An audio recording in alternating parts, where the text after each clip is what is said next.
Hello everyone, and welcome back to the channel. In today's video we're going to be creating a React project. We're going to be creating this game, Whack-A-Mole. We're going to be using Redux for state, and we're going to be using Firebase 9 for authentication, and we're going to be using it to hold all the scores in the database.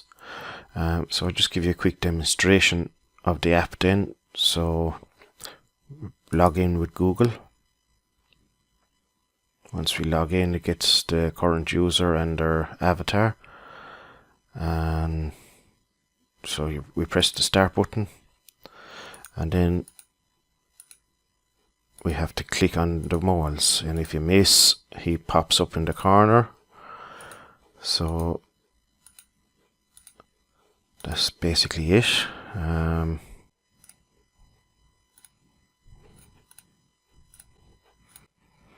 And when the time finishes, then it sends the score with the user's details to the database, and we can press on the leaderboard and we get the top 10 scores. So you can see I've been adding some dummy data here while I was testing, and it shows all the avatars, the user's name and the score. Let's get started on the project. Okay, so in this video we're just going to set up the project in Firebase. So if you Google Firebase Console, and the very first one should be the Firebase Console, so you need a Google account for this. So we just click on the Firebase Console, and then up here we'll just go to Console up here in the right hand corner. Now you'll see a list of your Firebase projects if you have some already. So we're going to add a project, and now it's going to ask for a name. So I'm just going to say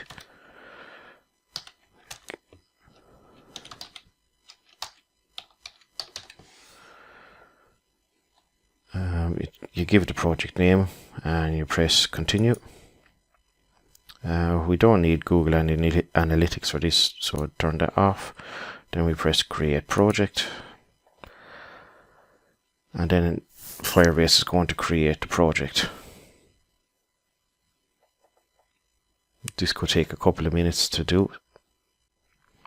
Okay, so now it's saying your project is ready. We press continue. Now we're in our project.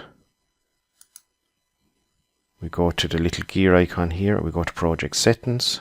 We go down here to apps, and we press on the web icon, and we give our app a name. So I'm just going to call it YTTUD. Then we click register app. We don't need Firebase hosting, and then we get our Firebase config details. So we'll need these in a few minutes now to set up our project. So you can just copy these. I'm just going to throw them into a notepad here for a minute. And then we continue to console. Okay, so now we're going to follow the steps here that Google provides. So we're going to install Firebase into our project. So we'll go back to our project, and we have I have the project started as running on a port already, port 3000. So I'm just going to create a new terminal here. I'm using Yarn, so if you're using npm, that's fine to do that. So I'm just going to say yarn add, and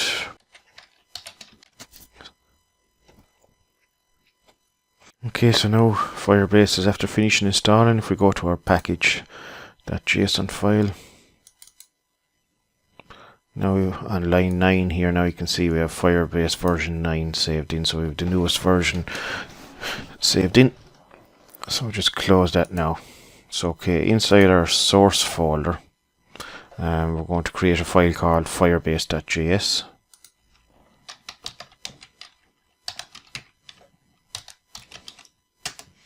Okay, and in here we're going to we're just going to copy in what we got from Firebase.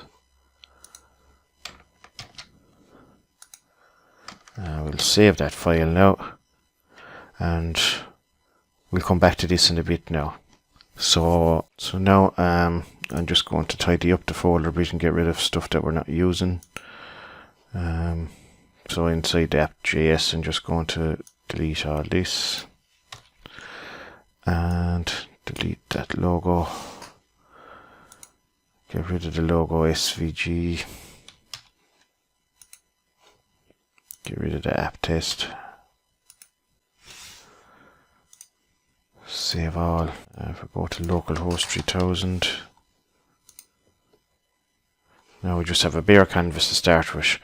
I'm going to leave a link in the description if you want to copy along. I'm just going to paste in the CSS, not to be taking up too much time on the video. I'm not going to go through the CSS part as much this video. I'm just going to be really focusing on Redux really, and how to get Redux into your project and working with the Firebase.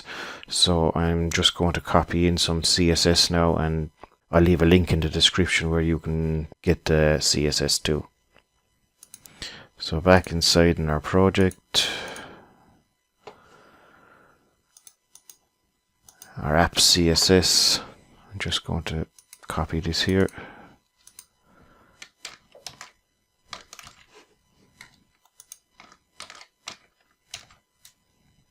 So save that, and I have a small bit in the index CSS also, index.css.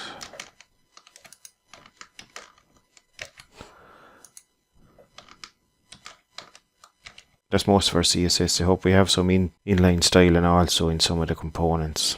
So now I think we'll start setting up Redux. Okay, so we need to install some packages to get Redux working. So we'll go down to our terminal again, and we need to install Redux, React Redux, Redux DevTools extension, and Redux Tunk. So down in our terminal then I'm going to do yarn add Redux and React Redux.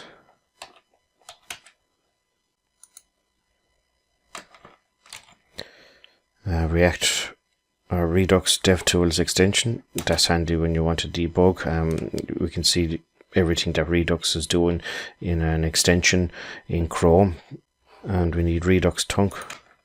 Redux Tunk allows us to make asynchronous calls with Redux.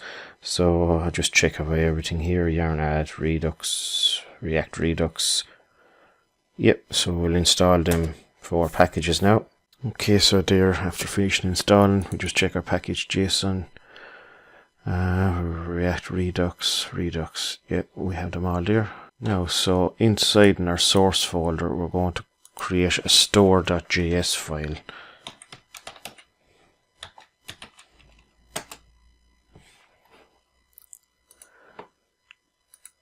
And inside in our store.js file, we need to import a few things. So I'm just going to copy it from my notes here. And now I'll go through it. So from Redux, we're going to import the create store and an apply middleware.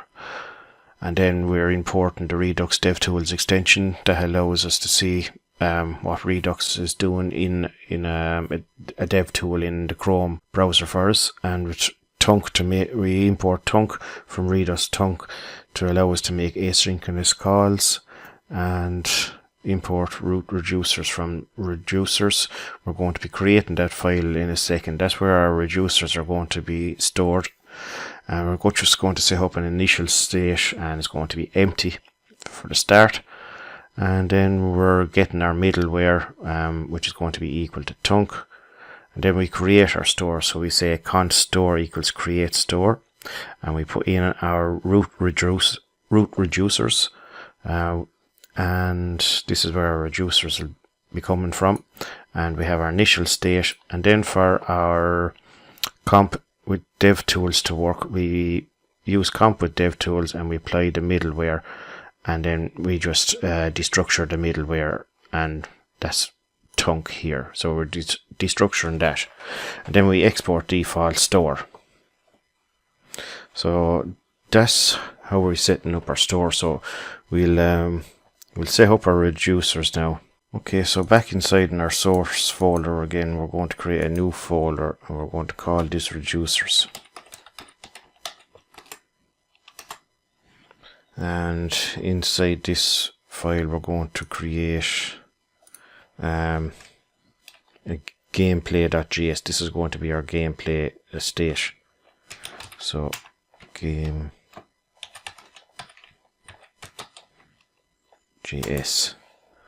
So inside here we're going to create a reducer. So I'm just going to say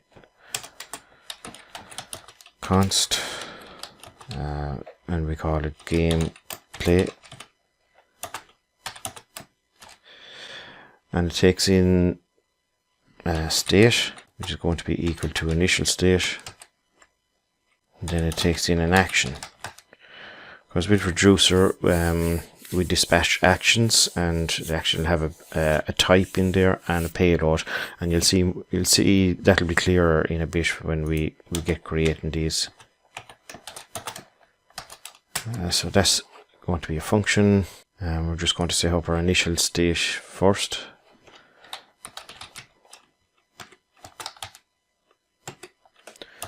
And we're just going to have time. That's going to be how long the game is going to play for. So we'll say 30 seconds. We're going to have a score. That's going to be 0 originally, and we're going to have an active ID, and that's going to be 0 starting out with. We're going to have a game on state, and that'll be false to start out with. We're going to have a show modal state. That's also going to be false. And we're going to have a state for showing the pop-up. That's going to be false also. And then down in our reducer here, we're going to have a switch case then. That's going to determine the actions. So this is going to receive the action.type. And just for now, we're just going to have a default return state.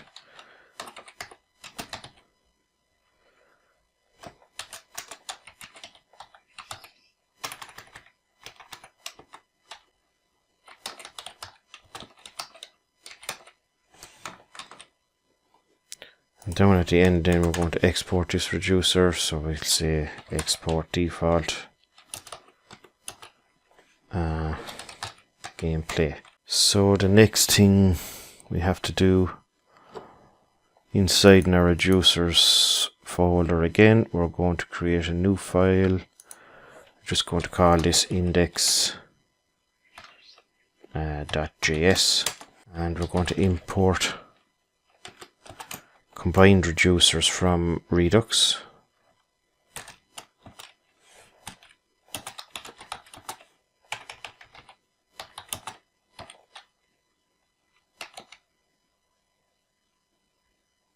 And we want to bring in the combined reducers.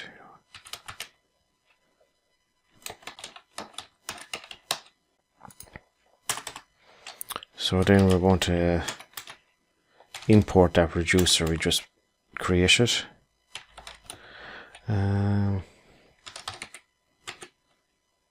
So import that is actually after auto importing, and then we want to export combined reducers. This is going to be an object, and we're just going to call it game, and we're going to export it as gameplay. This should be export default. Now, so I'll just go through what we're doing here. So we're importing combined reducers from Redux, and then we're importing the reducer we've just created, and we're exporting as combined reducers. And this allows us, if we wanted to create another state, we can just import it here, add it to our combined reducers, and we export it.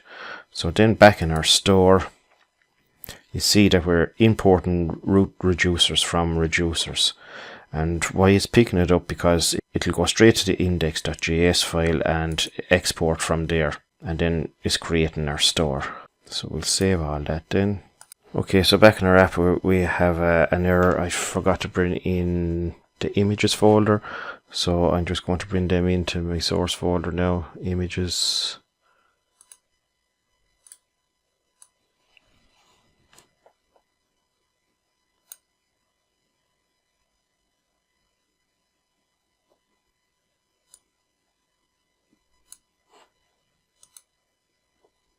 And then inside our public folder, I'm also going to bring in this MP3 file. Now I think we should have everything in, and you can get all these from the link in the description. So I'm just going to rerun my server again. Okay, so now our app is fixed. So the next thing we need to do is we need to wrap our app in Redux. So if we go, just close some of these tabs now. Okay, so inside in our index.js file, the index.js file in our root folder now, not the index.js in our reducers. We just close that. Down in our source folder, the index.js file, we need to import the provider from React Redux, and we also need to bring in our store. So up here, I'm just going to create a new line, and I'm going to import provider from React Redux.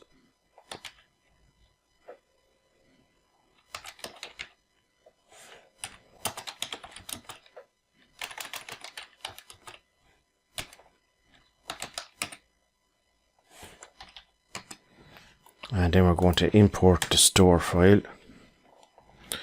So we say import store from /store, and then we're just going to wrap this app in the provider.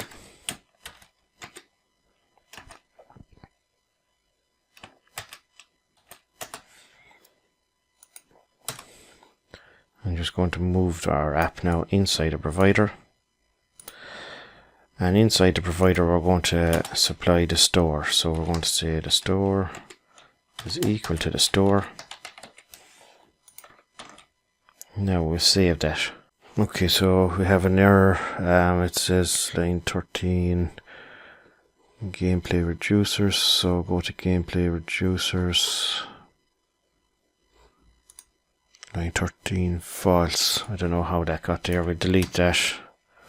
That's not meant to be there. Save. Now, if we go to our app now, then I'd recommend Googling, go to the Chrome App Store and search for Redux DevTools. So go to there and add this Redux DevTools to your, and once you have that installed, then if you go to inspect and we go to, you'll have a pop-up here of Redux. Then you might have to restart your browser. If we go to Redux, so once you go to Redux now you can see our store is picking up our store. If we click on state, we see our game state we created, and now we see what we initially set. We have a time of 30, the score is 0, active ID is 0, and we have our booleans then all set to false initially. So that's Redux initially set up, but we'll be adding to it now to handle our state and make some actions to do some functions. Okay, so we'll go back to our app.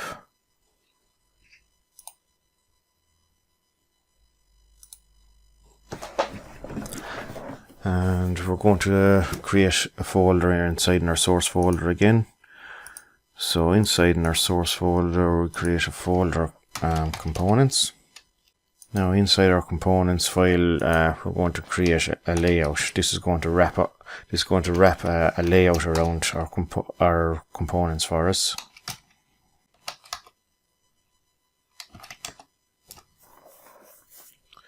So our layout is going to receive the children prop. And we're going to return a div, and we're going to give it a class name of layout.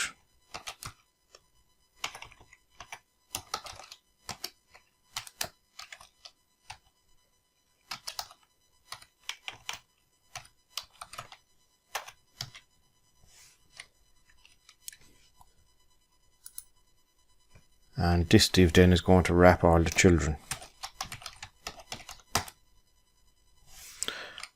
Now, so save that now. Now, and what we mean by children here, that's a React prop. So we have a div and we have the class name of layout, and layout is providing the background image and some of the styling, and we have the children passed in here. So when we import layout, anything that's going to be in between layout is going to have this styling applied to it. So inside in our app.js, inside in the main div, we're going to bring in that layout.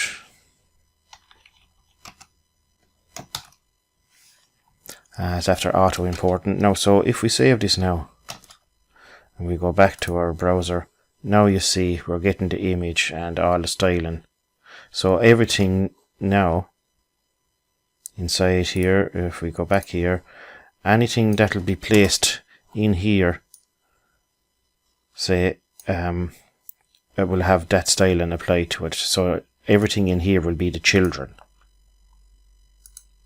Now, okay, so we'll save that now. So the next part we'll create will probably be the board. We'll create the board. So inside components, I want to create a new file. I want to call it board. Board.js.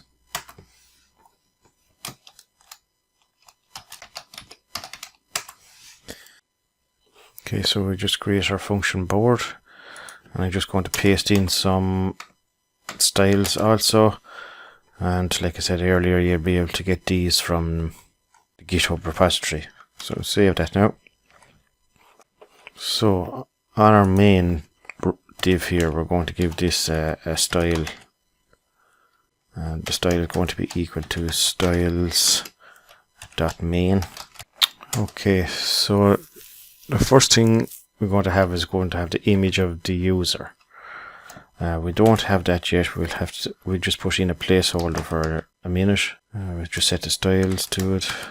We'll just comment that out for a minute, and we'll come back to the image when we have our Google authentication set up.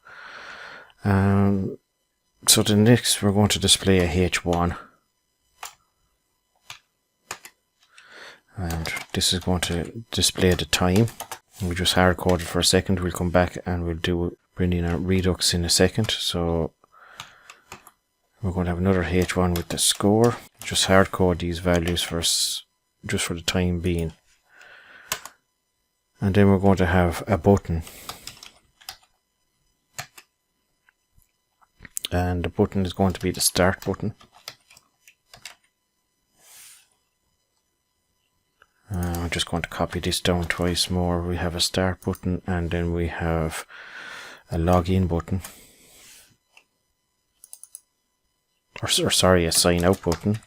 And then we have the leaderboard button.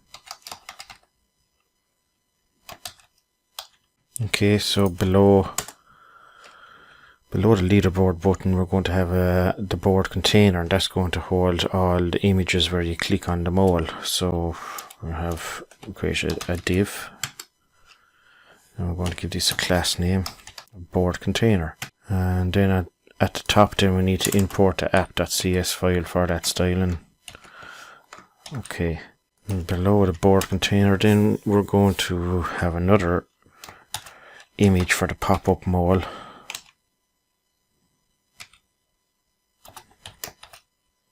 I'm just going to comment that out for a second and we'll come back to that. We'll come back to the two images shortly.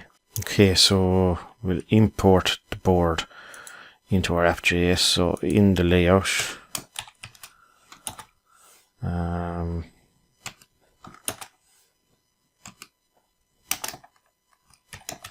import that, and you see it's after importing automatically from board first. So if we save that now, if we go to our app, now you can see we have our time and our score and our buttons. Okay, so let's go back here. We'll go into our board.js file, and on our buttons we want to set a class name for each of these.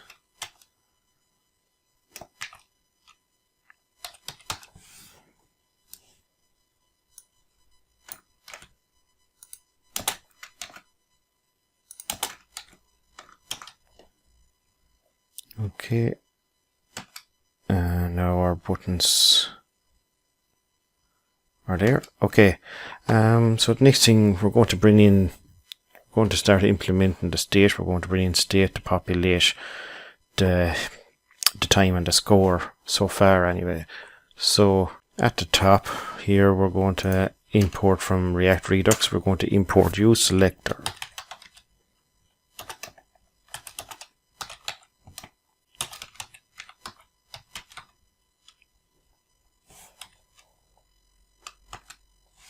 We'll import that from React Redux, and then down inside of our board function we're going to destructure some of the state. So we're going to say const, and that's going to be, we're going to destructure from our state, so we're going to say useSelector, and we're going to grab it from the state.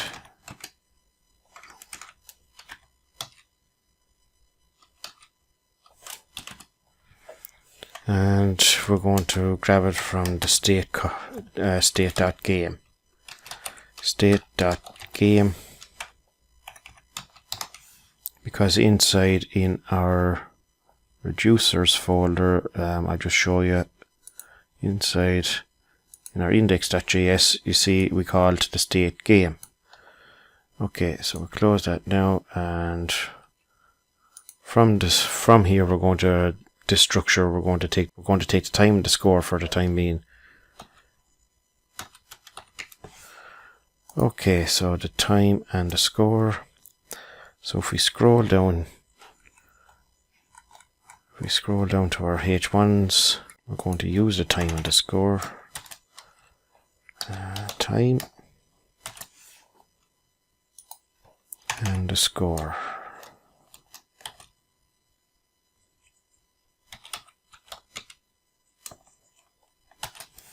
So if we save that now, we'll go back to our action. Now you can see that we're using the state. Now our time is set to 30, which was 2 zeros before, and now our score is 0. So we're bringing in our state successfully now. Okay, so let's go back to our app,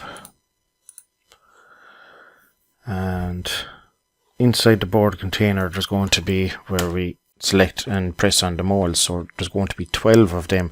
So we're going to create a reusable component. So we're going to create that component now, and inside the components we're going to create a file, and it's going to be mole.js. So we're going to set up our function.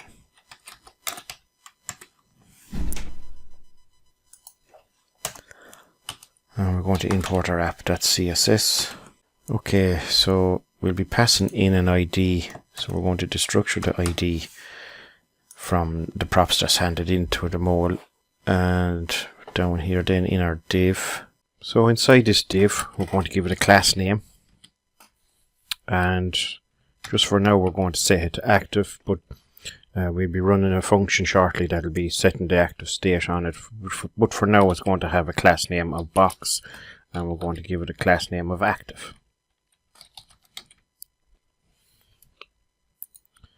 Okay, so save that. So if we go into our board then, we're going to import that. So mole. So we just check that after auto importing. Okay. So then we need to pass IDs into it. So it's taking a prop of an ID, and that's going to be equal to 1. So just copy this down a few times. We need 12 of these, and they're all going to have an ID. So 2.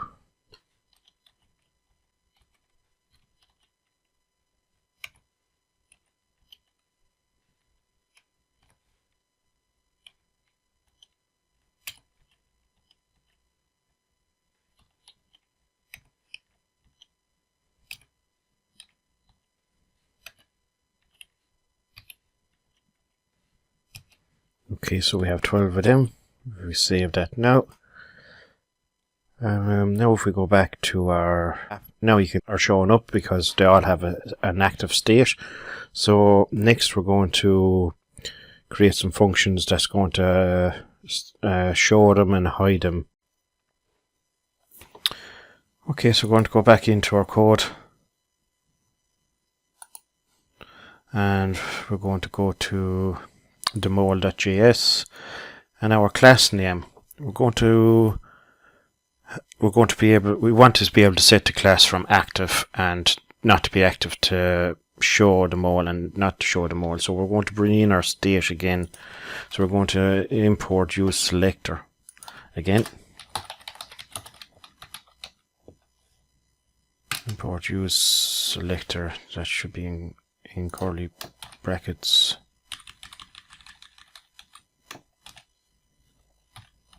And we're going to import that from Redux.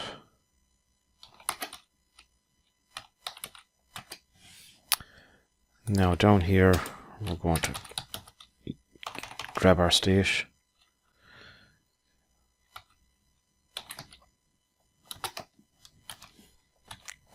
And like earlier, we're going to set it to useSelector. And we're going to grab the state, and it's going to be the state.game again. And in here, we want to get the active ID, which has initial state of 0. So down here, we're going to change this class name. Instead of using the single quotes, we're going to wrap it in curly braces. And we're going to use the backticks.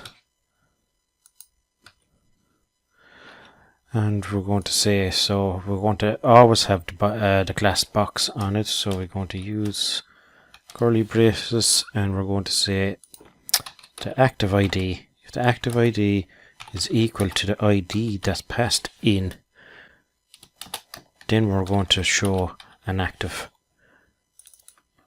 state, an active class. Now, okay, so if we save this now, active is not defined. We need to put this inside quotes. Now, so if we go back now, they should be all disappeared, and they are. So let's go into our reducer for 1 second, and we're going to set the active ID. We're going to set it to 1. So if we save that now, we should have 1 showing up, and there it is. Okay, so we're going to go back in and set that back to 0. So we're going to create our types, because we're going to be dispatching types now shortly. Create that next. So we're going to set up our types now. I like to set them up as constants, because if you need to change them, you can just change them in one place, and the changes will be carried out through the project. So we're going to create another folder inside in our source folder. So in our source folder, we're going to create a folder. We're going to call this folder actions. And inside this actions folder, we're going to create a file called actions.js. Okay, so I'm just going to copy and paste them all in. These are going to be all the types that we'll be using. So if you want to pause the video and type them in, or you can copy them from the Git repository, whichever you prefer. So these are just going to the types that we're going to be dispatching, and they'll make more sense in a few minutes when we start using them. So for the minute now, we're just exporting each of them as follows. So we'll save that now. That's our types set up now. Okay, so now that we've created the types, we can use them in our functions. So we'll go back into mole.js and we'll import some of the types that we're going to dispatch. So say import from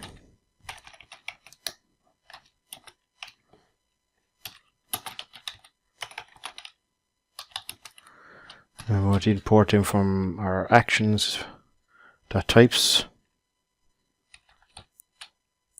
Just see that I'm after calling the file the wrong name, so this file here, this actions.js, this should be actually types.js. Sorry about that. So we just rename this file types.js and then back into the mole.js. So we want to import the actions from types. So now we save that, and the types we want to bring in, the score, and we want to bring in the show pop-up. Now, so when we click on the mole, we want to detect whether we've actually clicked on it or if we've missed, and if we have clicked on it, we wanted to perform an action and dispatch to increase the score. So we're going to create a function. So on our button, or sorry, on the div itself, we're going to create an on click, and we're going to reset that function, and this is a function that's going to have an event, and we're going to call the function handle click.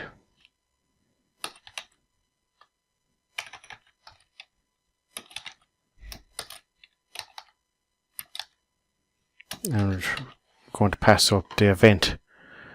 So we'll create that function now.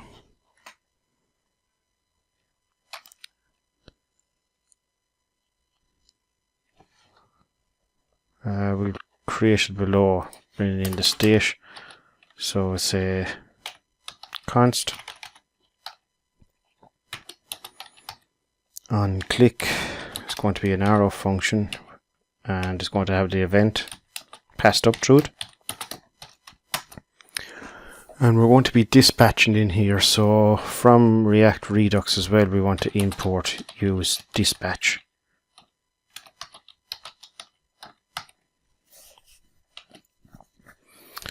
Now, so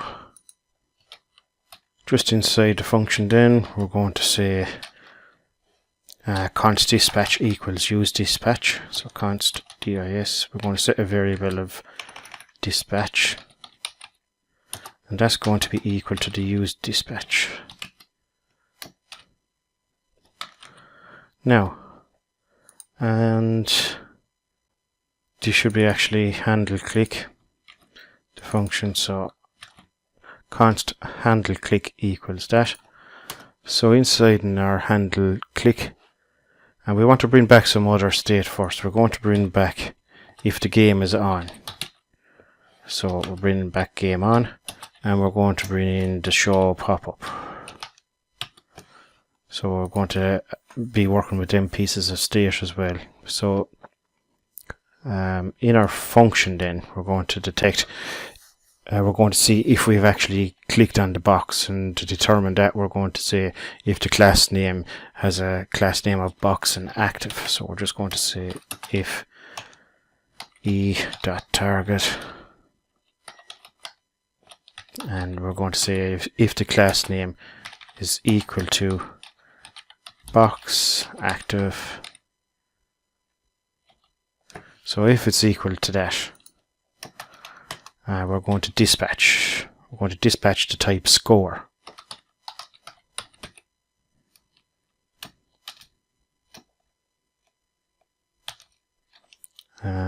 going to dispatch the type score.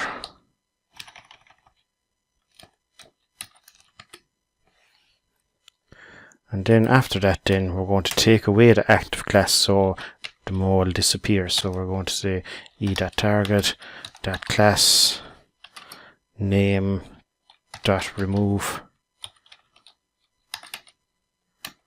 and we're going to remove the active class. Okay.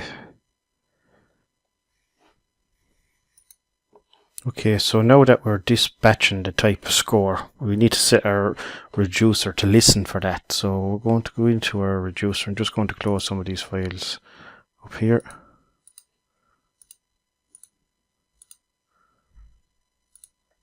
Okay, so back in our reducer, I'm just going to import all them types from the action types. So we won't be using them all straight away, just say we bring them in after. So I'm going to import all them types, and down here in our switch statement we're going to listen for if the dispatch is of score. So we'll just say case. So we're going to say case if the action type is score, we're going to return all the states, so we spread out the state, and then we're going to say the score in our initial state. So we're using the small letters to match our initial state. So we're going to set the score, and the score is going to be set to the state.score plus 1. So we say state.score, and then we just add 1 to it. So we save that now. If we go back to our app now, we'll set one of the active states first.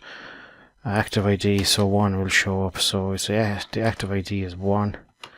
We go back to our app.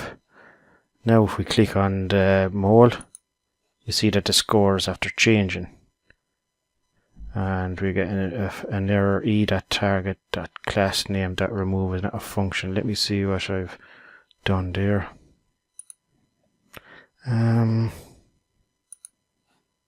Mole e.target.class name.remove active. I'm sorry, it shouldn't be class name, it should be class list. So we'll save that again. We'll go back into our app. We'll just reset it. So we have score of 0. So if we click on the mole now the score is after changing and the mole is after disappearing, and if we click anywhere else the score is not changing. Okay, so let's go back and finish the rest of our function. Now, so that's determining if we clicked on the mole, we want to increase the score and we want to remove it. Okay, so we're going to say then if the target is box and false. So if we click on anything else, if we're after missing the mole, so we'll say if the e.target and the class name. So this time if it's going to be equal to box and false. And why it'll be box and false is because down here, if the ID is not equal to the active ID, it's going to return false. So we'll have the box and we'll either have active or we'll have false. So if that's true then, and we're going to say if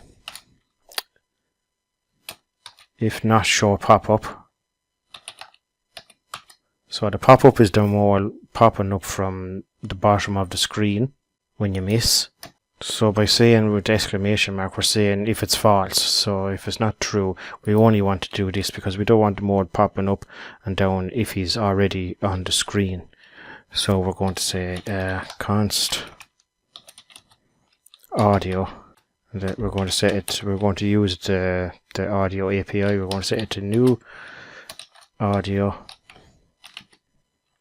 And the file we want to play is /laugh.mp3, and that is the file that we've pushed into our public folder. Okay, so we're going to play that sound, and then we're going to say audio.play,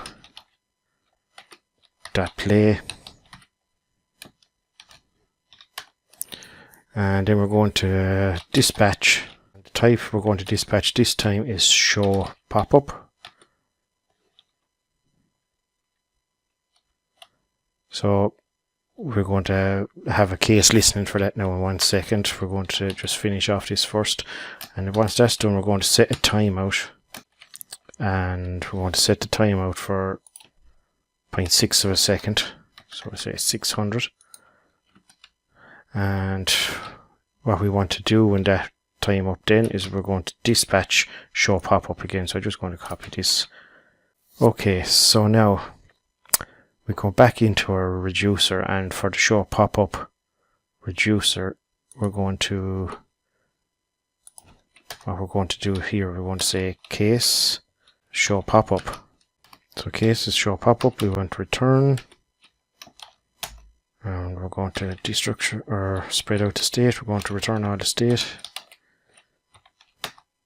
and then we're just going to set the show pop-up to the opposite of what it was. So show pop-up is going to be, we say not show or not state that show pop-up. So when we dispatch show pop-up, the reducer is listening, and once it grabs the show pop-up, if the state of show pop-up is true already, it's going to just turn it to false, and vice versa. If it's false, it's going to set it to true. So we save that.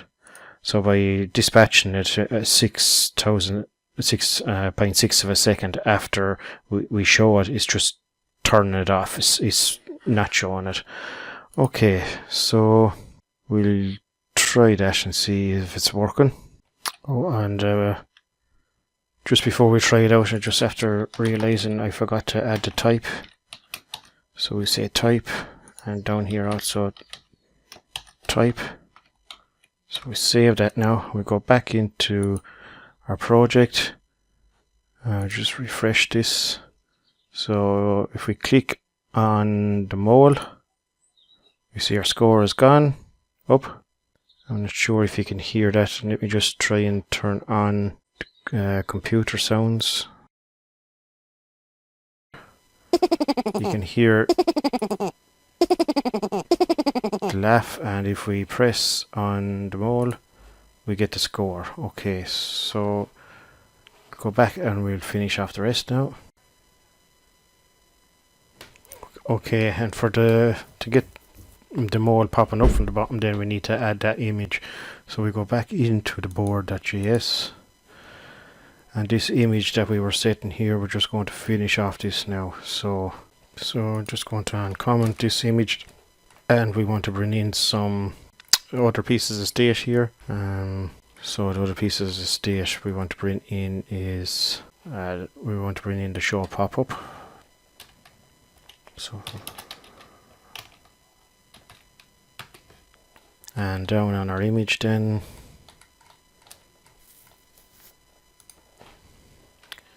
we're going to set a style. The style is going to be equal to, we put in some curly braces, and we're going to say if not show pop-up. So if it's not show pop-up, we want to show the styles that pop up. Otherwise, if it's true, then we want to show the styles that show pop-up.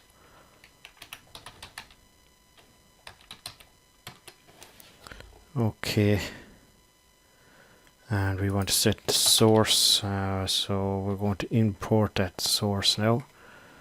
So the source is in our images folder, mole speech.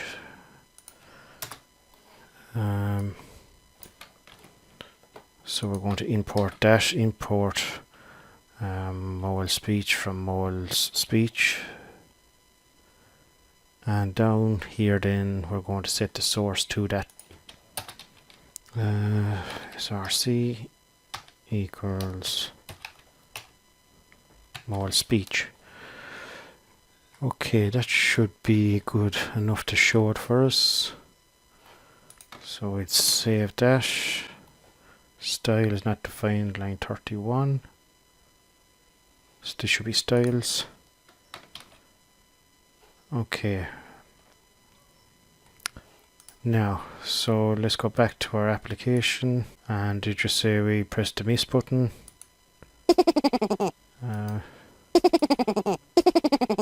It's not showing. Let me see why it's not showing. Okay, so just let me go back into the code and see where the issue is. Let's go back in where we're dispatching. So that's in Mole.js. Oh look, we're dispatching the piece of state. We should be dispatching show pop up as a type. So we just changed that. Now if we save that, and we'll go back into our file, we'll just reset it now.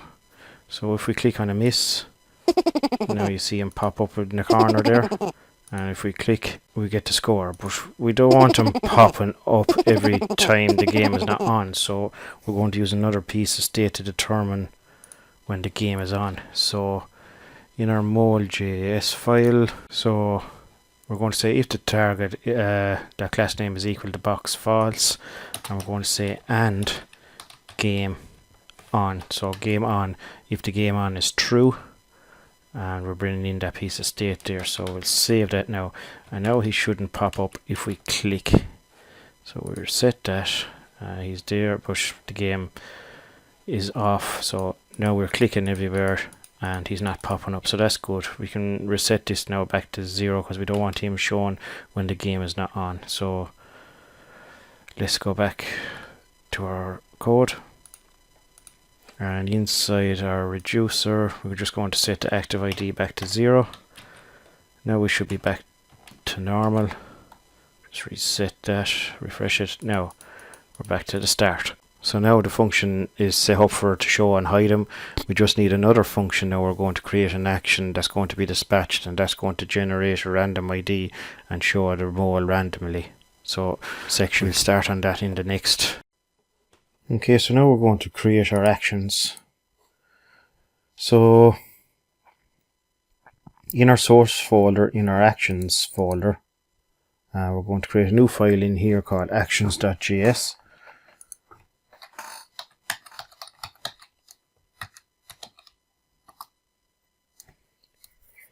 And we're going to import some types from the action types.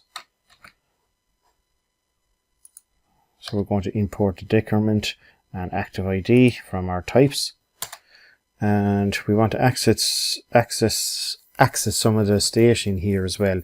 But this we can't use the use selector in here because it's not a functional component. So we can import the store, and then we can use a method get state. So I'm just going to import the store.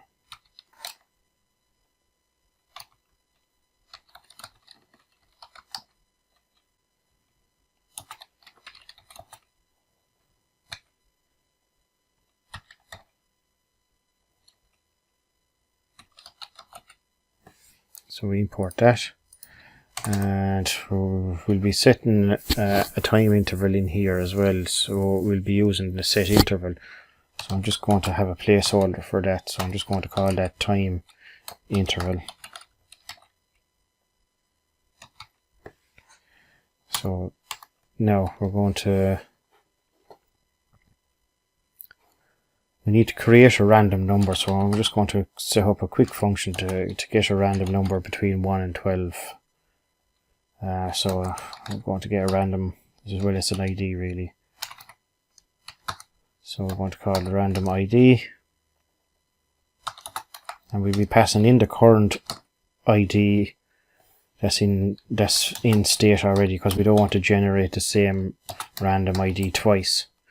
You could if you wanted, I suppose, but I'm just going to show you how we can do this.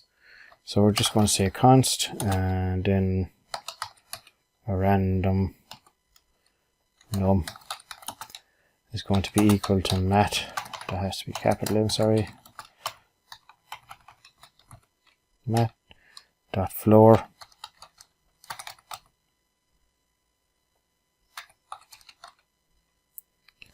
and then it's going to be mat.random.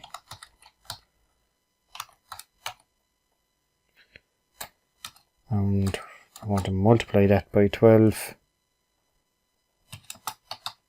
plus 1.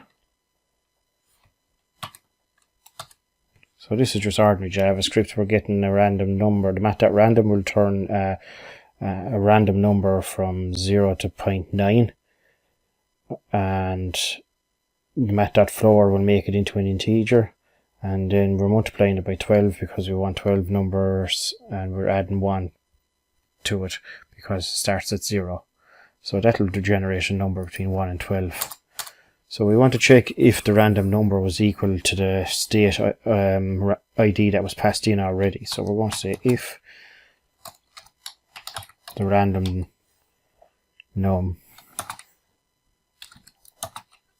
is equal to the ID. So if that was equal to the ID, then we're just going to call the random function again.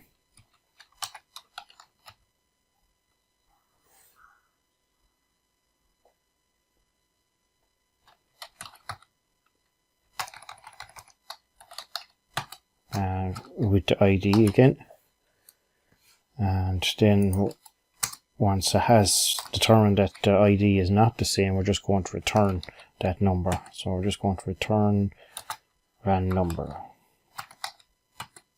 Okay, so that's going to generate a random number for us, and later we'll be setting that as the active ID. So then we're going to have a function decrement, and that's going to decrease the time. So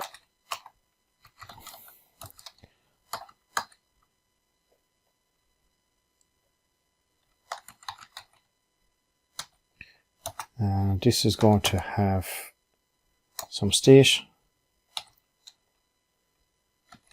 I'm just going to have a stop state, and that by default that's going to be false. And then we're going to use the dispatch function in this, because it's not really an asynchronous function, but we're doing a couple of things inside in it. So we need to call a second function. So we'll say dispatch. So what really this is a shorthand for a function inside of a function. Passing in dispatch, and now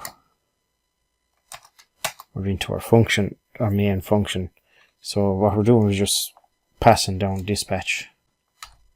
So if stop is false, we want to carry on and do the rest. So when the game time gets to 0, we'll be dispatching this decrement function with true. So that'll tell the game to stop and return. So if we're not stopping the game, we're going to set the time interval to a set interval. We're going to be running this every second. So the time for interval is going to be equal to set interval, and we want to set the interval 1 second. So then inside in our set interval, we're going to grab the state. So we're going to say const state. That's going to be equal to store dot get store dot get state. Then we're going to dispatch the ID. Then we're going to dispatch a type, and the type we're going to dispatch is active ID, and we're going to set a payload in here then as well, and the payload that we're going to pass through is going to be that function to get the random number, or get the random ID, and we're going to pass in the state dot game dot active ID. Now, so just go through that. So once we start the game, stop is going to be false. We won't be stopping the game. And we have our dispatch prop. So we're going to say if it's not false, if it's true, we're going to set a time interval for every second, and we're going to dispatch a random ID. That'll get a random ID, and the mole will show and disappear in the different spots on the board. Okay, so then when we call this decrement and we hand in that the stop is going to be true, we've come to the else part of our function. We want to stop the game, so we're just going to clear that interval. The clear interval is going to be that time interval.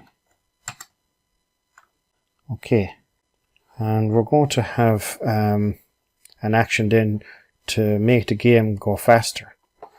When you get to a certain score, we want the score to increase, or once you get to a certain score, we want the time to go faster, that the mole appears, to make the game a bit harder.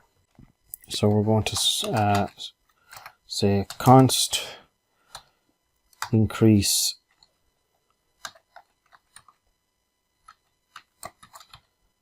speed, and that's going to have a prop of the speed is going to be handed in, and we're also going to have to use dispatch, and we're going to take that as a prop as well. So we're going to say clear the time. So then inside in our function, we're going to be setting a new speed. So we want to clear the old speed. We don't want 2 times running. So we're going to set the clear the interval of the time interval, and then we want to set a new one. So we're going to say time interval is equal to set interval, and we want to so we want to run the interval for the speed variable that was handed in. So if we handed in, the game was set to run originally every second. So if we hand in a variable of 0.7, it's going to increase the speed to 0.7 of a second, or whatever time we set. So the time interval is going to be the interval is going to be ran for the variable speed that was handed in. So then we want to get our state again. So we get the state, and this is basically the same as the last function. I'm just going to copy this.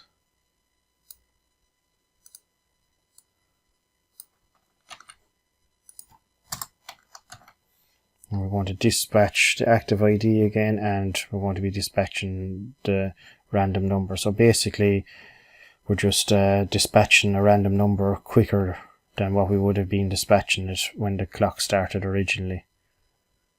Okay, so we're going to export these 2 actions then. So we're going to call them all actions.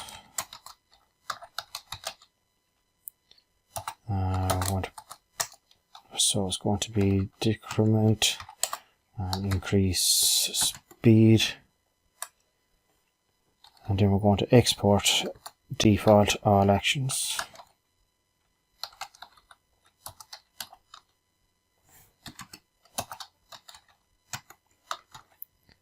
Okay, so we have our actions set up now. So basically we have just a function here that's creating a random number for us. So when the game starts, we're going to be dispatching the decrement function, and that's going to be originally is going to be calling a new ID every second. And then when we get to a certain level in the game, the speed is going to change, is going to get quicker. So we'll be dispatching a random number quicker than what we originally would have been. Okay, so we need to bring these into our board, and we'll do that in the next section, and we'll start the game. Okay, before we import the actions into our board, we're going to go into the reducer and handle these dispatch types. So we need to set up the reducer to handle an active ID, dispatch, and I think that's it for the minute. We need to dispatch this decrement too. We forgot to add that in. So we're going to dispatch that here too. We're just going to dispatch the type of decrement. I'm just going to copy that and bring it down here. So we're dispatching 2 types. So we'll save that, and then in our reducer we're going to handle these 2 as well. So the decrement. So I'm going to say check for that case decrement. Then we're going to return. And we're going to return all the state. And then the decrement, we're going to decrease the time by 1. And to do that, we have our time variable there, our time state. So we're going to set the time to the state that time. And say -1. Okay, and we dispatched the active ID as well, so we're going to check for that.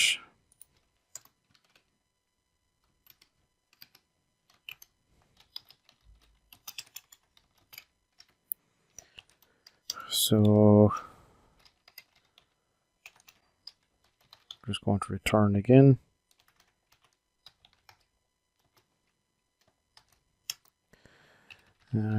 Same again, we're going to return the state, and we're going to set our active ID.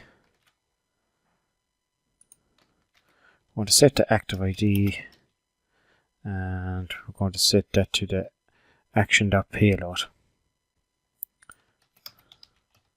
Action.payload.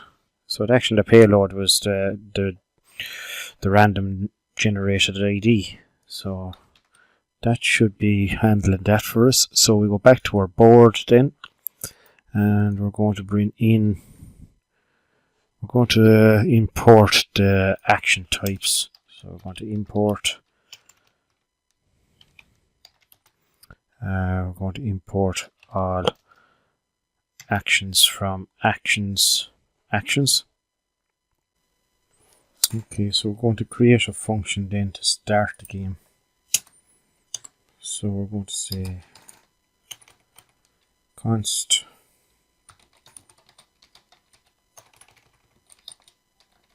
start is going to be equal. We're going to say open arrow function. So when we run this function, we're going to dispatch. And we need to bring in dispatch too. So for use selector, use dispatch. So just up here, we're going to set dispatch.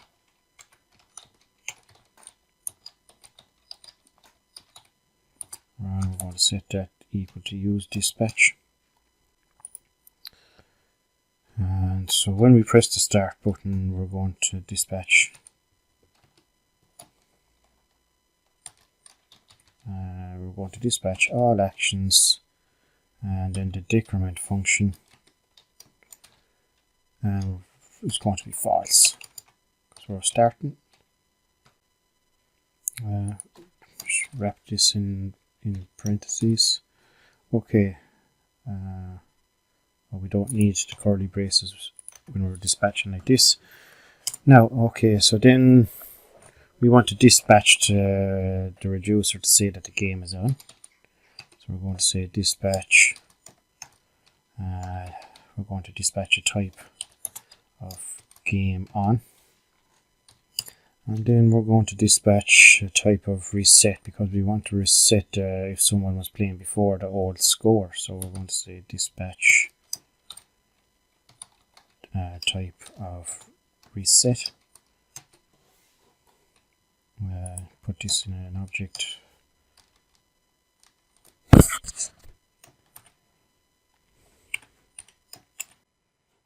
Okay, so down on our start button then we want to put an on click. So where is our start button? Start button is here. So we'll say on click.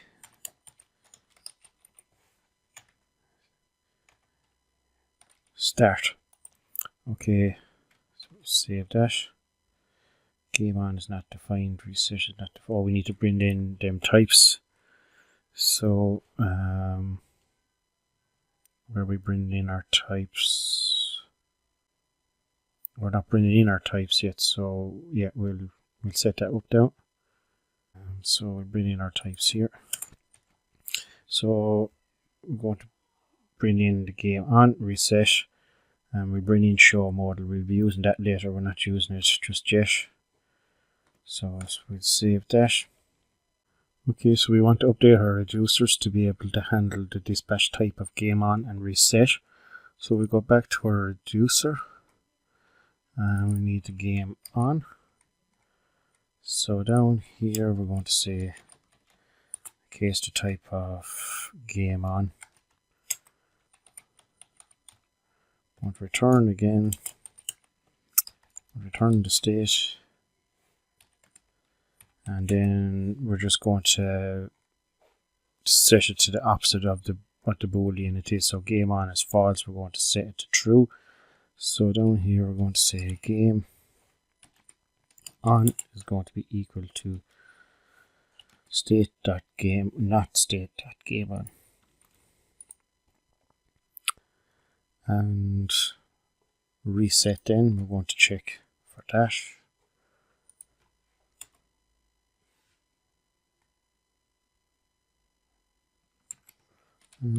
Case reset.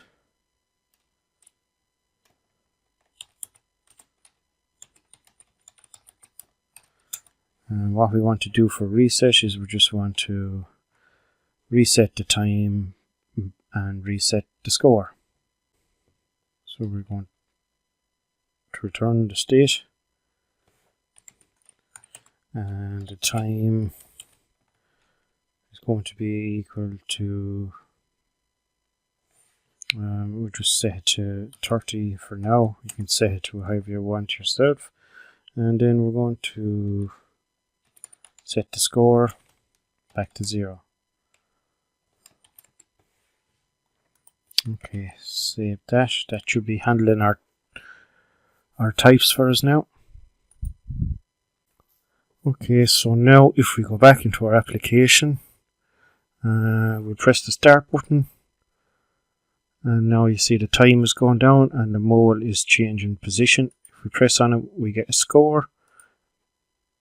If we miss, he still pops up. I have the sound turned off now, you won't hear him, but he is making the sound. Okay, and I'm just going to let that play out now, and it should stop when it gets to 0.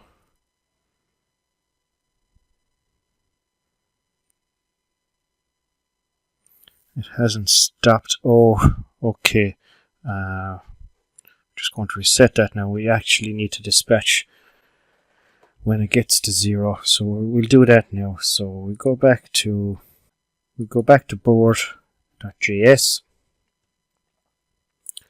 and in our board.js we're going to use a use effect, and we're going to check something every time that the time changes. Okay, so we're bringing in our time, and so we need to import the use effect. So import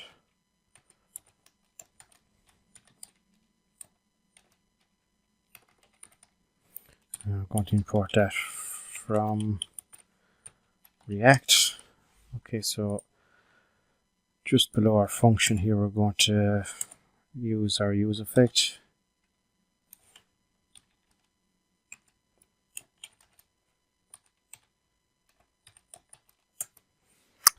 And we want it to run every time the time changes. And the time is coming in from the state. So every time the time changes, we're going to say if the time is equal to 0. So if the time is up, we're going to dispatch.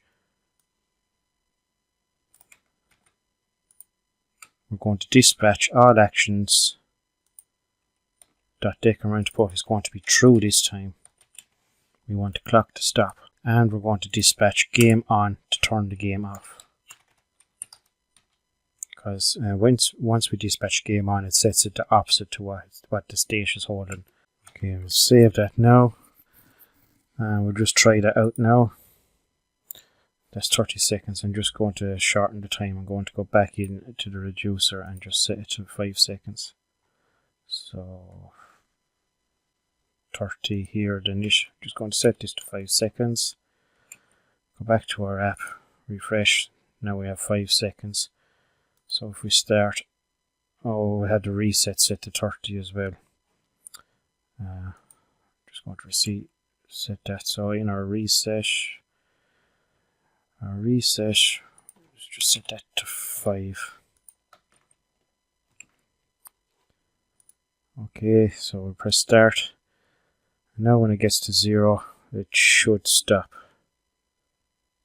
And there it is stopped. Okay, now and we could also clear out the mode here, so we'll dispatch an active ID of 0. So we'll go back to our board. We'll have to bring in that type. We'll bring in the active ID type, and then we're going to dispatch active ID, and we're going to set a payload of 0. Now let's try that. So reset that.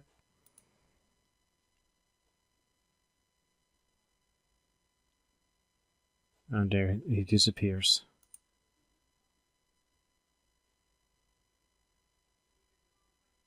Okay, so that's all working now. Okay, so the next thing we're going to implement will be to increase the scores. So every time the score changes, we're going to check if the score is of a certain score, maybe 15, and then maybe we'll have an else statement if the score is 10 or 15 or something like that. We'll increase the scores gradually, or we'll increase the speed gradually. So we'll do that now. So we'll go into our board.js. We're going to use another use effect here. And this use effect is going to run every time the score changes. So we're going to say use effect.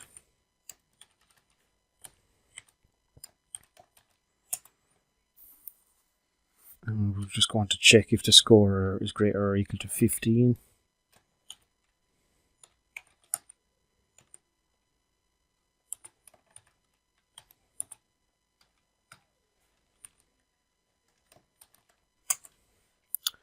And then we're going to dispatch all actions again, and it's going to be the increase speed, and we're going to increase it to 0.6, and then we're going to have an else if, and this is going to be the same again. We're going to say else if the score is greater than or equal to 10, then we're going to dispatch it. And you can put in your own values here. You can make it as hard or as easy as you want, or you could leave it out either. So, right. So if it's 10, it's going to be increased to 706. Okay. And we want this to run every time the score changes. Okay. So we'll save that now, and that will increase the score for us. So I'm just going to go into the actions or the reducer. And in the reset, I'm going to set this to 60. So we have a bit of time to try and get up past a score and see if it moves quicker for us or if we get any errors. So save that. Press start. Now we have 60 seconds. So see if I get up to 10 or 15, will the score increase or the speed increase? Now it's 10, it should be going a bit quicker. Yeah. Yeah. Now it should be going very, yeah, he's moving faster now, yeah.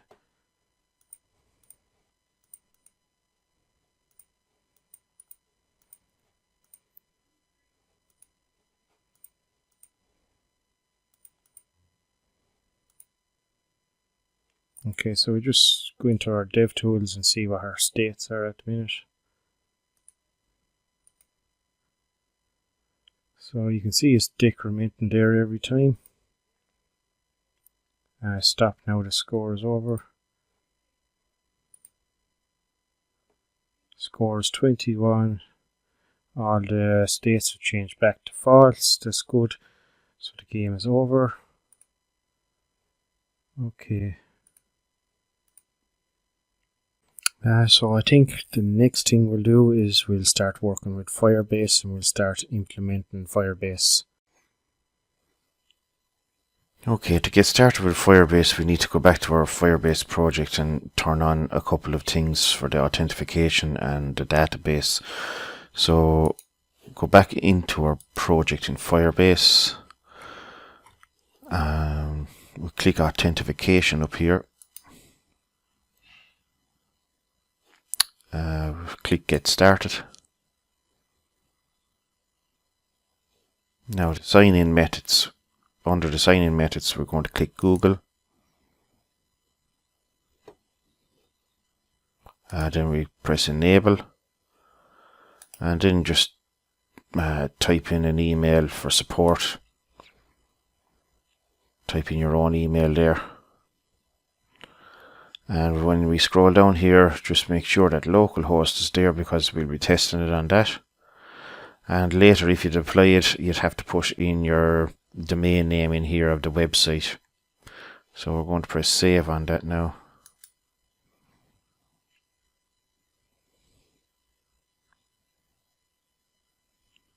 Okay, so that's the authentication setup. So then we're going to go to Firestore Database.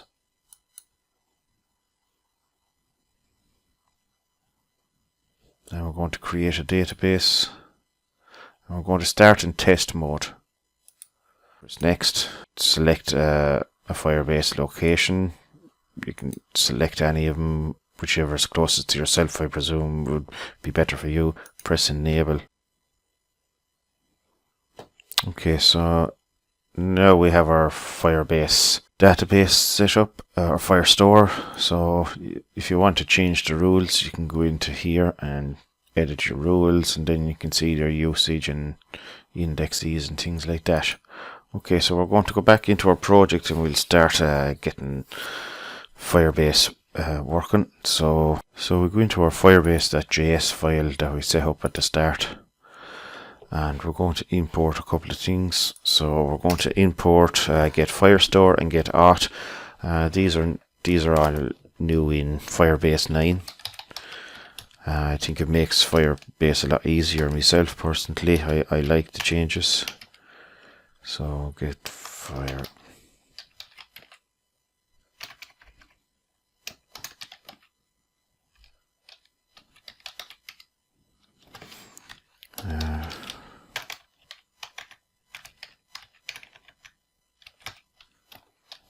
We're going to import that from Firebase/Firestore.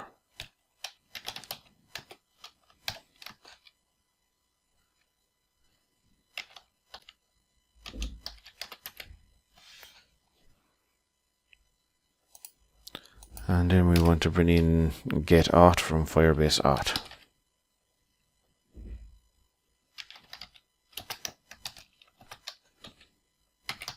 Okay, so down here then we want to set up const db is going to be equal to get Firestore. Const auth is going to be equal to get auth. I want to export them then.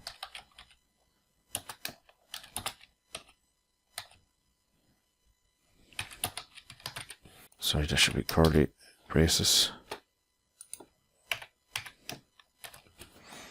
Now we'll save them then. Okay, so we're going to add the scores to our Firebase first to make sure it's working. So back in the board, and when the time is run out, we were going to call a submit. We're going to call a submit function, which is going to pass hopefully saved all the scores and the details to Firebase. Okay, so when the time is up, we're going to call a submit function.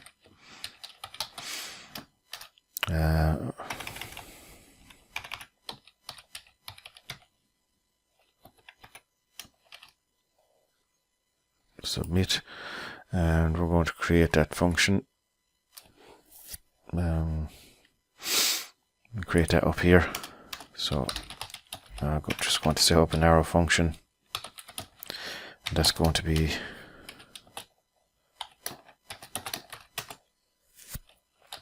an asynchronous function.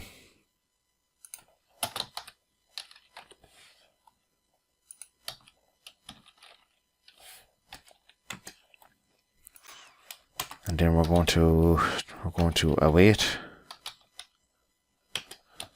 We need to import some things here first to get this working. So we're going to import the DB from our Firebase file, not from the Firebase module. So import that from Firebase, and then we're going to import a few things from the Firebase module as well, package. So we're going to import add doc, we want to import collection, and we want to import server timestamp. Okay, so down back in our await function, then we're going to be sending the data to Firestore. So just want to say add doc, and we're going to add it to a collection, and we're going to be using the database. So we say DB, and then the collection we're going to create, it's going to create it. If it's not there, it'll create it initially. So we're going to call the collection Leaderboard. We're going to put in the things we want to add in. So we're going to add in the score, and then we're going to add in a timestamp. Timestamp is going to be equal to the server timestamp, and we'll just put in a user. We don't have the user yet because we don't have our authentication set up, so I'm just going to put in hardcode 1. We'll be putting in a user image. So I'm just going to put in some random text just here for a minute. That should be enough then. Have an error here, can't resolve Firebase. Or get out. I have a space there. So just get rid of that space. Compiling. Now we should be good. So we'll go back into our gameplay, and I'm going to set the time back to 5 seconds, and we'll see it's saved to the database for us. Okay, so go back into the app. Okay, so I'm going to start the app, just get some scores going. Time has gone to 0. We'll go to the database and see have we anything in the collection. So refresh this.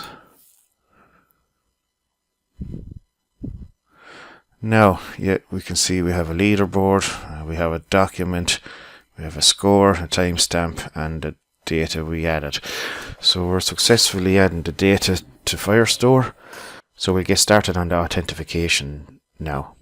So we'll go back to our project, and inside our components folder we're going to create a login component. So I'm just going to inside our components add login.js.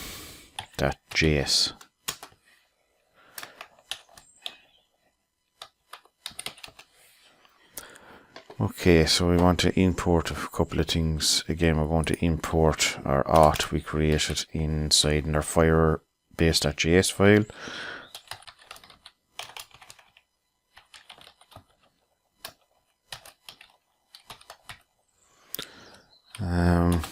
We're going to import that from Firebase, and we want to import Google Auth Provider and sign in with pop-up, and we're going to import that from Firebase/auth.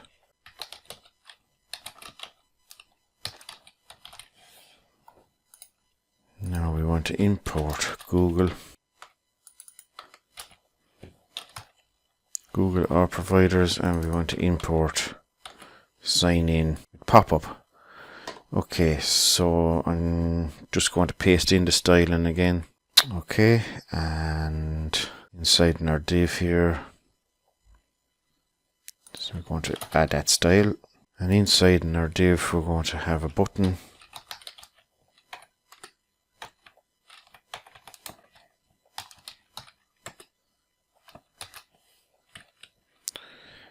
We're going to add a class name of btn.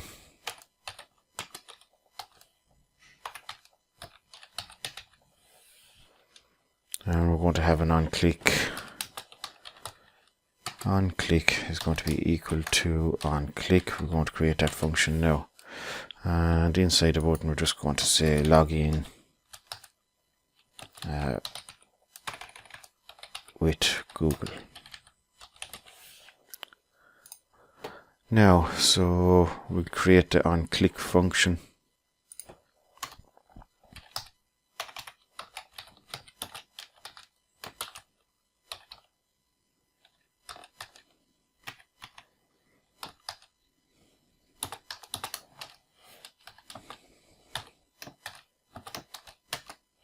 So now we're going to set up our provider. So we're going to say const provider equals new Google authentication provider, and then inside that we're going to say sign in with pop-up,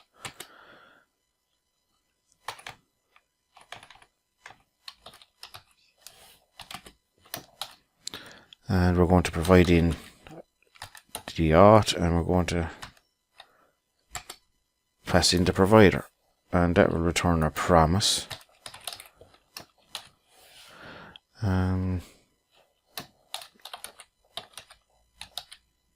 Which will give us some results, and I'm just going to paste in some comments that you get with the docs.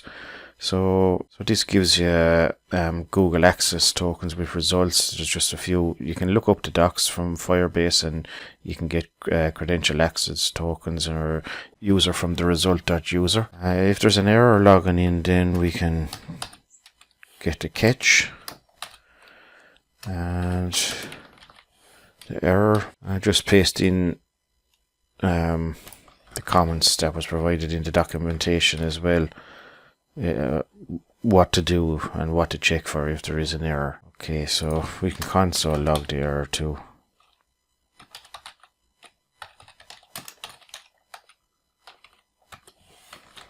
Okay. We have an error here in this file. Where am I after making a mistake? I have a dot there. Okay. Now, okay, so that should handle our sign in. I just noticed I've after putting the styles in the wrong section. Cut them and paste them here. Now, okay, that should handle our sign in. So in our app.js, we're going to set up a function if we're logged in to show the board, and if we're not logged in, we're going to show this sign in, this login component. So we're going to our app.js. Okay, so at the minute we're just displaying the board. So we want to display the board only if we're logged in. So to do that, we're going to install a package. We're going to install a package, React Firebase hooks. So I'm just going to go back to my other terminal, yarn add Firebase hooks. Okay, so that's installed now. So we need to import the login component, and we need to import our auth from Firebase.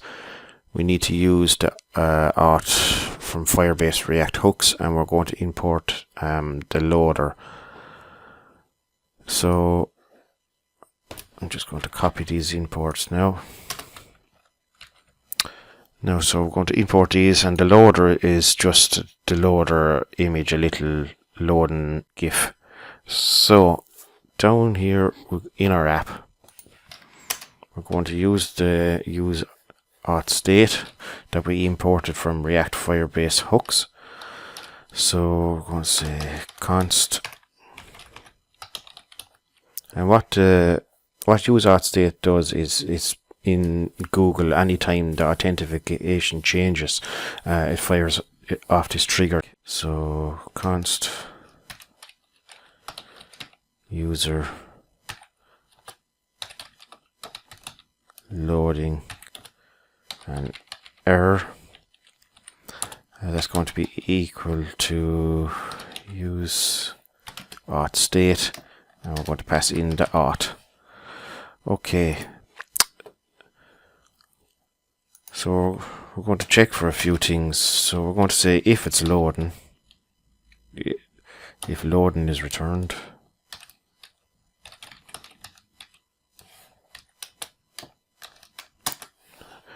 I'm just going to set some styles for this section. Const styles equals that. So if we have a loading state, this is what we're going to return. Going to return the layout again.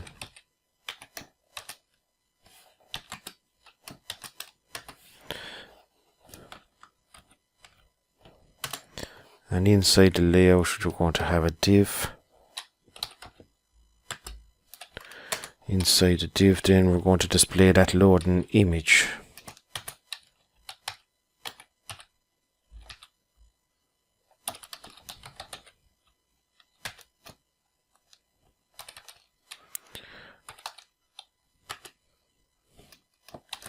Set with a height of 200 and a width of 300.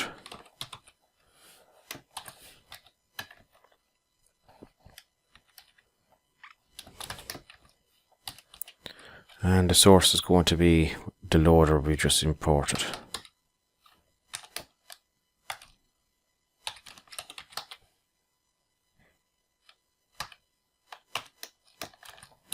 And give it an alt tag. We'll set the alt to loader.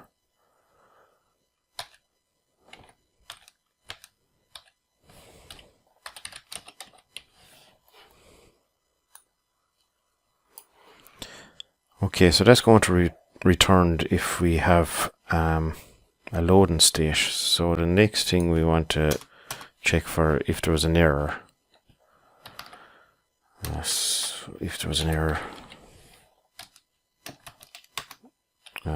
So we're going to return again. And what we want to return is the layout.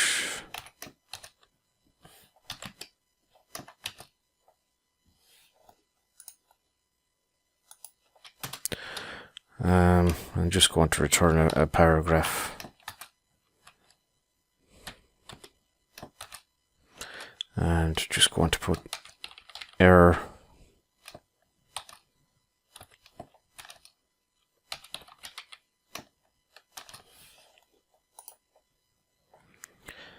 Just get rid of this board for a second. We're going to add a condition in here. So inside the layout, we're going to check if we have a user. We want to return the board.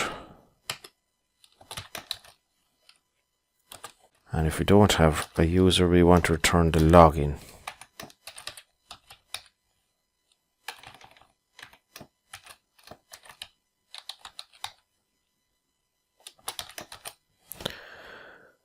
Okay. And that has our styles for app. Okay. We'll save that now. Go back to our application and see login JS results is not defined. Let's check out that. Login JS results is not defined. Oh, this should be a function.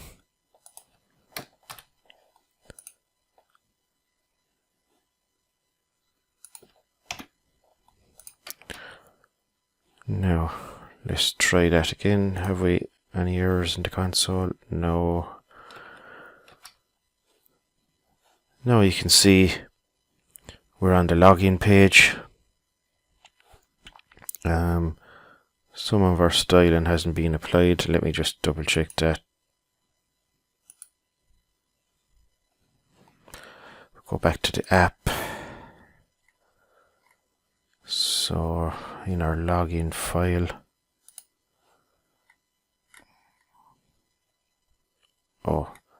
styles dot, there should be an S. Okay, styles dot styles. Actually, sorry, no, this should be just styles.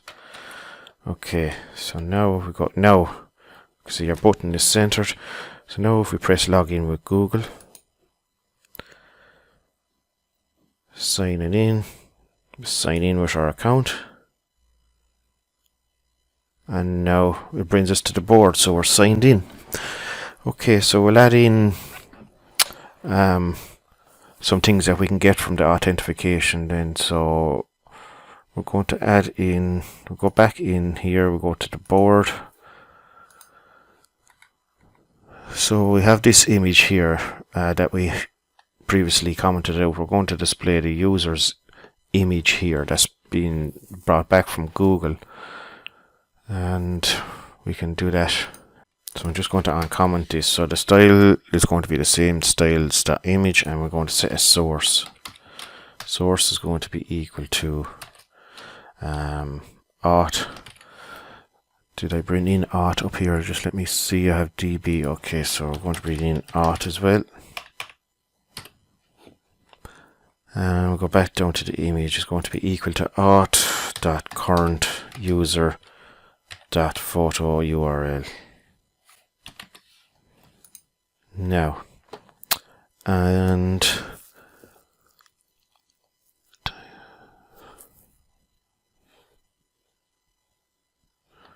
we put the user's name here as well. So we'll say we'll just put in another h1, and in here we're going to say auth.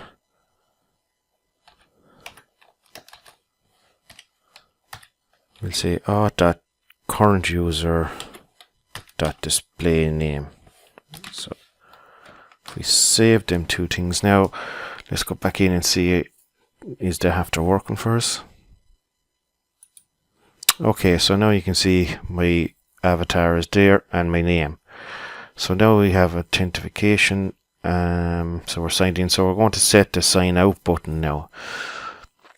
So we go back into board.js and we will set a logout button. So just below this I'm going to say const sign out user.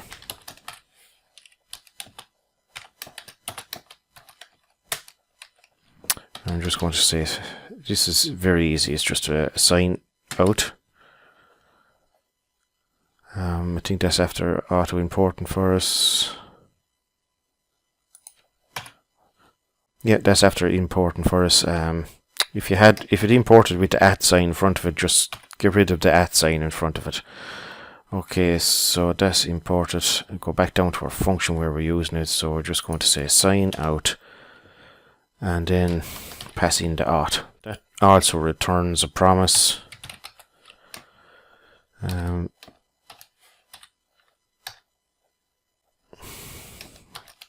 So if you want to run anything after the user is signed out, I'm not going to, but I'll leave it up to your own preference if you want to do something like that. This should be an arrow. And then if there's an error,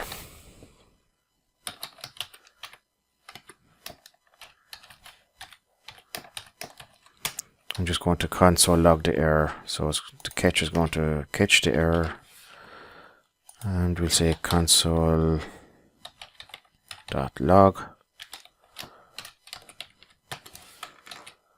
Now, so we'll go back here now. We'll just refresh the page.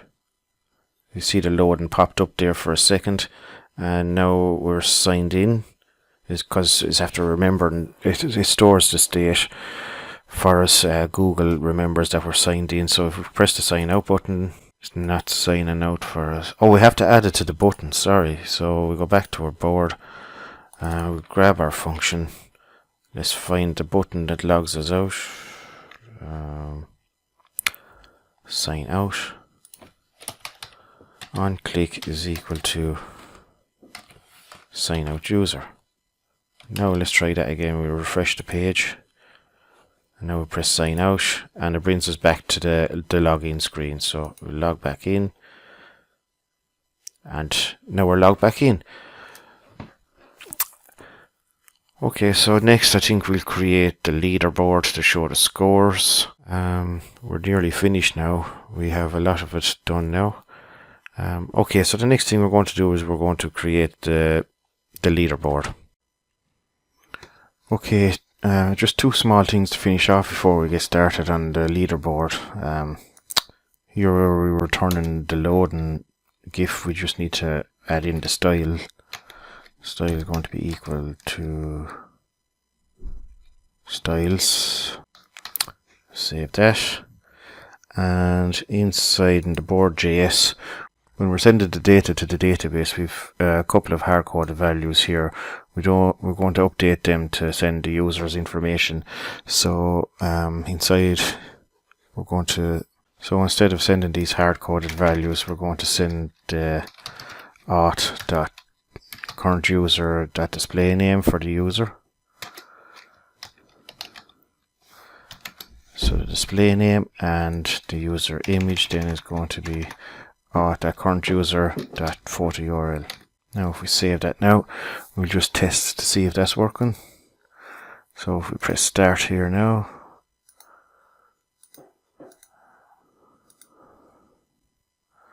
okay, that's after ending. We'll go back into Firestore. There you can see it's after you're updating with my username and the image URL. Okay, so let's go back now and let's get started on the leaderboard. So we're going to display the leaderboard inside a modal. So inside our components folder, we're going to create modal.js.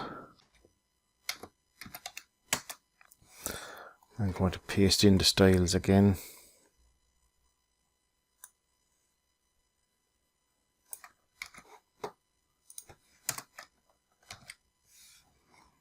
Okay, so inside a modal then we're going to return a div and set the styles as equal to styles dot container. We'll give this a class name that's going to be equal to modal. Inside here we'll have another div, and class name is going to be equal to modal content.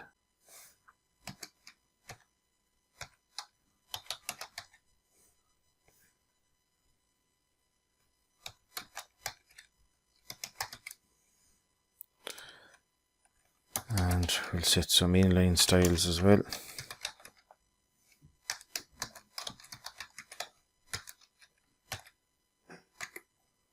So in here we're going to have a button.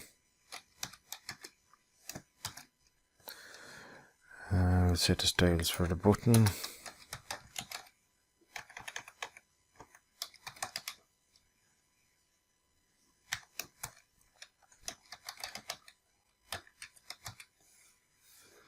And give it a class name.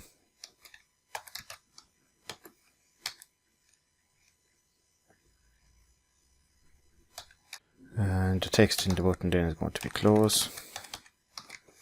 So to display the scores then, we're going to map through all the scores, but we need to get the scores back. So we need to import a few things first. Okay.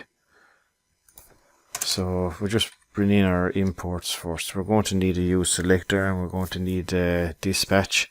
We're going to need the DB from our Firebase, and we're going to need a few things from the Firebase module as well. So okay, let's get started on them.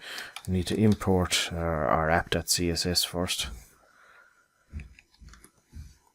Okay, and I'm going to import some types. I'm just going to copy these in, all these imports, save a bit of time.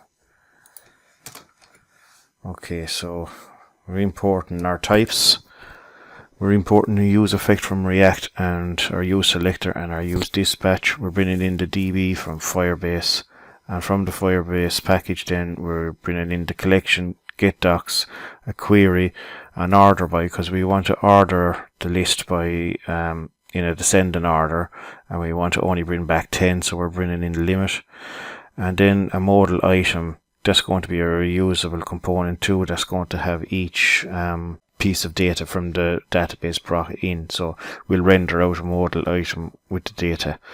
Okay, so inside here we'll set up our dispatch.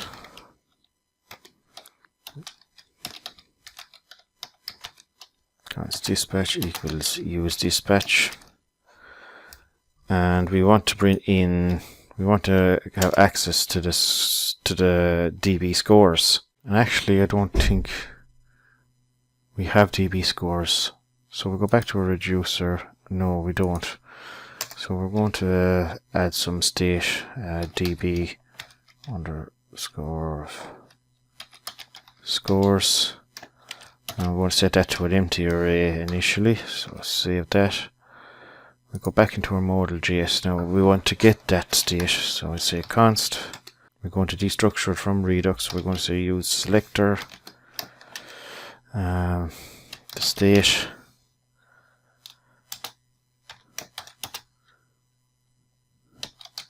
state.game, and we're going to get db underscore scores. Okay, so now we're accessing our DB scores, but we need to load the data. So we're going to use a use effect, and we're going to call a function when the use effect loads. So we're going to say use effect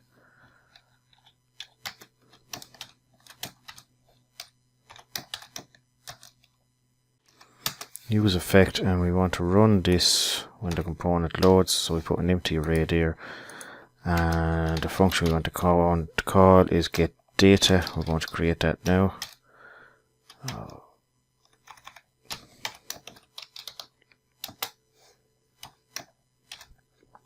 Okay, so let's create that function get data.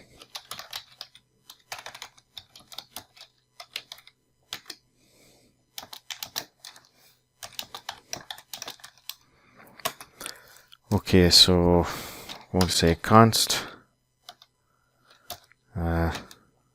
scores ref. You can call this anything. This is just a constant, but I'm just calling it scores ref. So it's going to be equal to. We're going to go to our database and get a collection of docs. So it's going to be equal to a collection, and we're going to use the database, the DB that we brought in from Firebase, and we're going to want the collection leaderboard.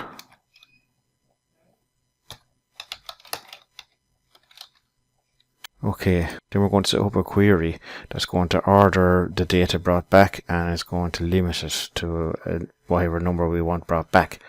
So we're going to say const q is equal to query, and the query we want to query is the scores ref,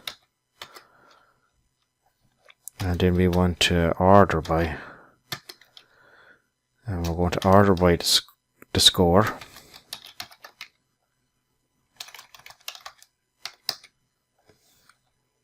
And we want to order descending. And then the next part of our query is we want to limit. And we're going to limit it by 10. And this get data function is going to be asynchronous. So we have our query set up. So then we want to set const query data. And that's going to be equal to await, and then we're going to use get docs, and we want to get the docs with the query that we've created, so that's going to be q. So that's going to return our query, and then we want to create an array so we can send to our Redux store. So we're going to loop through the query data. So we're going to say query data dot for each. And for each doc, first of all, we're going to set an empty array here and we're going to add to it. So we're just going to say const data equals an empty array. And then for each doc, we're just going to push them into that array.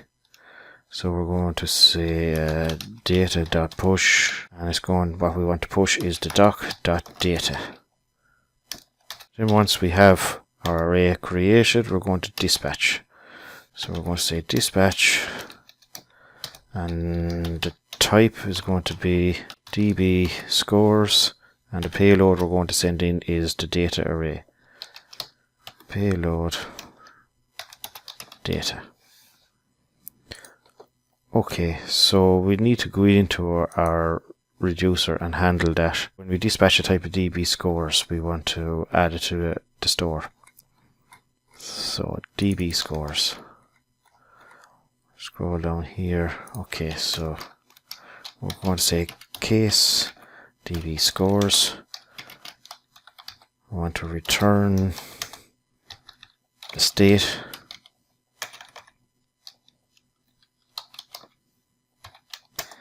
And then we want to set our DB scores. We want to set that to the action.payload.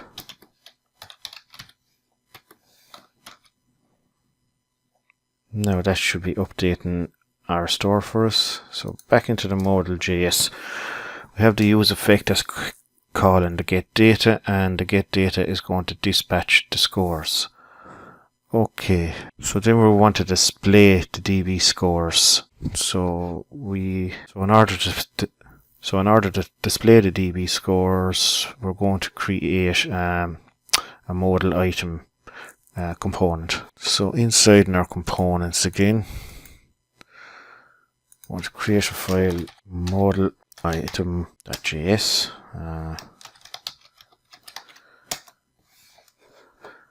So I'm just going to paste in the styles again. Inside our modal item, we're going to be passing in an item, and we're going to be passing in the index. So in our first div here, we're going to set styles. Style equals styles dot item underscore container. And we're going to have another div in here, and we're just going to say a position, and the position is going to be the index +1. Okay, so we're going to have another div here for the center section, and the style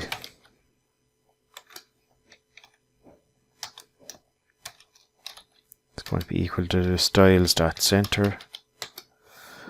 And in the center then we're going to have the name. The name is going to be equal to the item.user. Then score. Score is going to be equal to the item.score.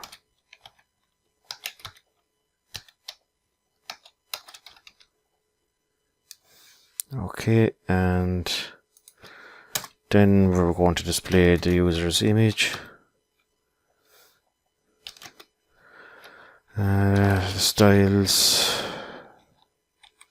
Styles.image. Close that. And the source is going to be equal to the item.user_image.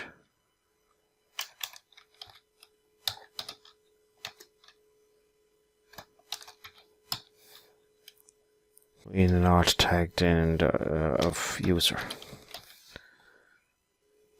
Okay, that should be everything for the modal item. Save that. We go back to our modal then, and then we want to display the data. Okay, so below this button then, we're going to map through the DB scores and show all the items. So we're going to say DB underscore scores, and we put a question mark here. So the point of putting a question mark here is if the DB scores is not available, it won't cause an error, it'll just ignore it and continue on. So we're going to map through the DB scores for item and index.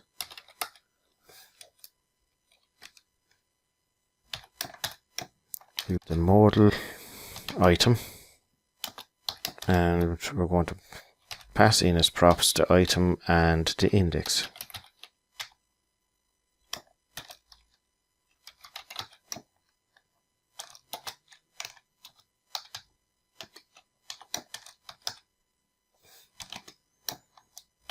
Okay, so this is going to bring back all the data. We're going to display them. So now we want the functionality to be able to close the modal. So in our button, we have a button for closing the modal. So in this button, we're going to say on click is equal to, we're just going to dispatch. We're going to create our own function, dispatch, and we want to dispatch the type of close modal or show modal. Okay, and then we want to add the functionality that if the user clicks outside of the leaderboard, that the modal will close as well. So that's why I've given the main div a class name of modal. So on this div then as well, we're going to add an on click, and we're going to create a function that's going to pass in an event.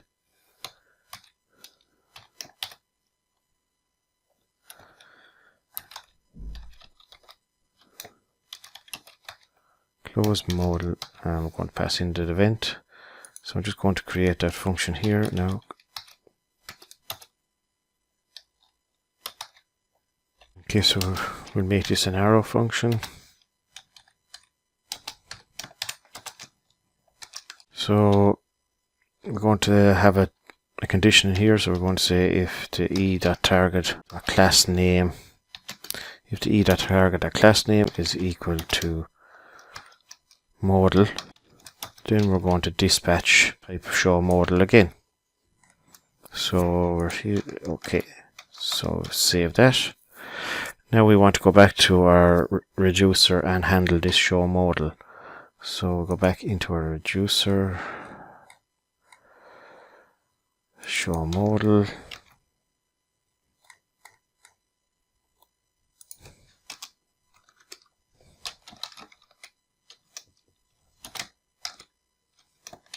So case show modal we want to return, and what we're going to return the state, and then we want to get our piece of state of show modal, which is false initially,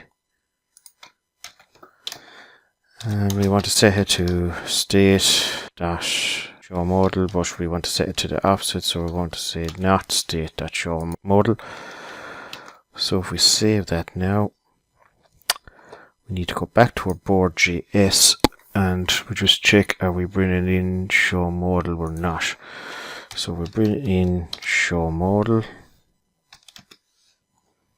and down here in the main, we're just going to, down here we're going to say if the show modal, so this is checking if show modal is true or false. If that's true, we want to show the modal. Just check that auto import for us, the modal, so a modal is imported. So let's save that now. Go back to our app and we'll test it out. Okay, so we'll just refresh the page, make sure all the updates are there. So if we click on the leaderboard, we have to, sorry, I forgot again, we have to add the functionality to the button to show the leaderboard. So we'll go down to our leaderboard button, and we'll set an on click here, and it's going to be equal to dispatch, and we're going to dispatch the type of show model. Now let's go back to our app, just refresh the page. Now if we click on Leaderboard, now you can see our images are shown. It's not showing the images for the other users because we didn't set any URLs for them. So I'm just going to close that now for a second. Okay, so we just want to finish off one more bit here.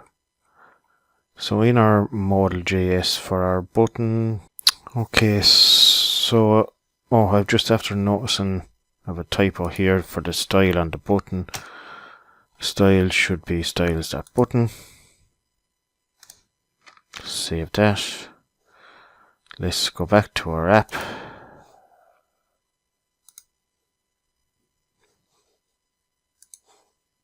Just refresh the page. Now if we click on our leaderboard, now you can see our scores are popping up, but we have no user image for the initial ones we've entered, so I'm just going to go in and fix that. So if we go into Firestore, I'm going to delete any ones that doesn't have a URL.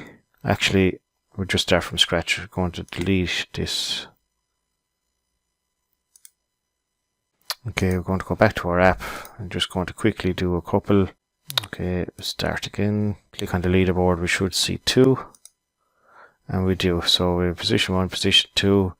And it'll only bring back 10. I'm just going to pause the video for a second and I'll create some more. And you'll see that it'll only bring back 10. Okay, so I've ran the application a few more times. And if we go into Firebase, just refresh the console, you see we have more than 10. We have 1, 2, 3, 4, 5, 6, 7, 8, 9, 10. We have 12 here. Okay, so we go back into our application, we press the leaderboard, and you can see it is limited to 10. It's only bringing back the top 10 because we've set the order to descending. And also then, when we open the leaderboard, you can see that the top 10 are displayed there. We click the close button and the modal will close.